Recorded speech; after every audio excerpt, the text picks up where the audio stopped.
Hamon ng grupo ng mga negosyante at manggagawa kay Pangulong Bongbong Marcos magkaroon ng konkreto at matapang na aksyon kontra katiwalian.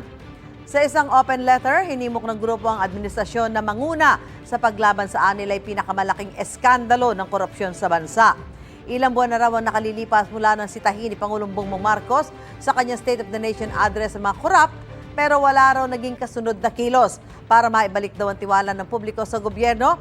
Kabilang sa mga suhestyon ng grupo ang pagbibigay ng dagdag na kapangyarihan sa Independent Commission for Infrastructure. Ipabalik ang ninakaw na pera ng bayan at ayusin ang proseso ng pagbuo ng national budget. Dapat daw patunayan ni Pangulong Marcos na simula na ito ng pagkamit ng totoong hustisya para sa taong bayan. Sinusubukan pa namin kunan ng pahayag ang Malacanang. Nauna na sinabi ng palasyo na hayaang umandar ang sistema at proseso para mapanagot ang mga may sala. Gusto mo bang mauna sa mga balita?